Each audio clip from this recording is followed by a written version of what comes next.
നമസ്കാരം.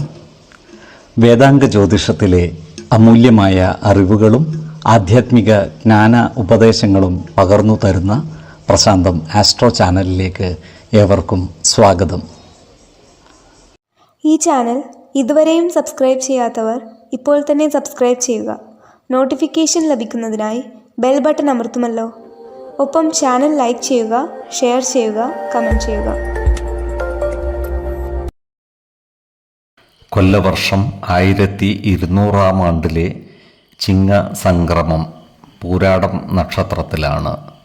ചിങ്ങം 1-ാം തീയതിയിലെ ഗ്രഹനില അനുസരിച്ച് ഇടവം രാശിയിൽ സർവേശ്വരകാരകനായ വ്യാഴവും കുജനും ഗുളികനും, ചിങ്ങം രാശിയിൽ ആദിത്യനും ബുധനും ശുക്രനും, കന്നിയിൽ ശിഖിയും, ധനുരാശിയിൽ ചന്ദ്രനും, കുംഭത്തിൽ ശനിയും, മീനം രാശിയിൽ രാഹുവും സ്ഥിതി ചെയ്യുന്നു.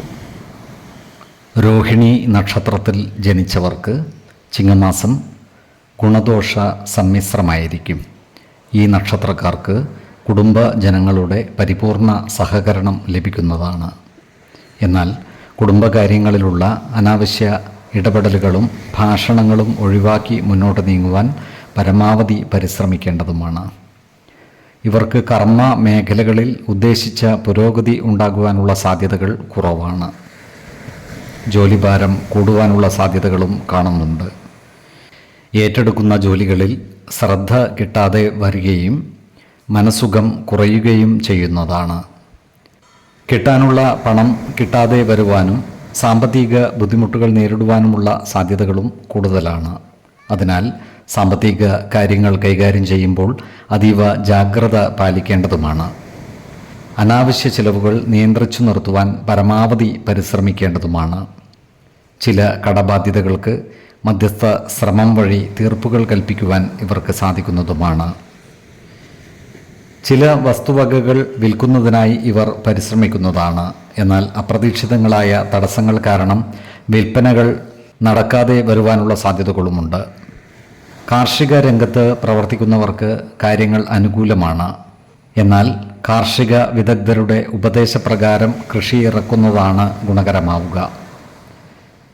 ഈ നക്ഷത്രക്കാരായ വിദ്യാർത്ഥികൾക്കും മറ്റു പഠിതാക്കൾക്കും അനുകൂലമായ കാലമാണ്. പഠന മികവ് നേടുവാൻ ഇവർക്ക് സാധിക്കുന്നതുമാണ്. അതുപോലെ ഈ നക്ഷത്രക്കാർ ആരോഗ്യകാര്യങ്ങളിൽ ഒരു പ്രത്യേക ശ്രദ്ധ പുലർത്തേണ്ട ഒരു മാസം കൂടിയാണ് ചിങ്ങം. 4, 15, 23 തീയതികൾ അനുകൂലമാണ്. ഈ നക്ഷത്രക്കാർ ജനിച്ച സമയത്തെ അടിസ്ഥാനമാക്കിയുള്ള ജാതകത്തിലെ ലഗ്ന രാശിയുടെയും ലഗ്ന അധിപന്റെയും സ്ഥിതിയും ശുഭപാപ ഭാവങ്ങളുടെ സ്ഥിതിയും ഓരോ രാശിയിലെയും ഗ്രഹങ്ങളുടെ സ്ഥിതിയും അനുസരിച്ച് ഇവരുടെ പൊതുഫലത്തിൽ ഏറ്റക്കുറച്ചിലുകൾ ഉണ്ടാകുവാനിടയുണ്ട്. കുടുംബ ദേവതകളെയും ഇഷ്ടദേവതകളെയും ഉപാസിക്കുന്നത് ഇവർക്ക് ആയുരാരോഗ്യ സൗഖ്യമേകും.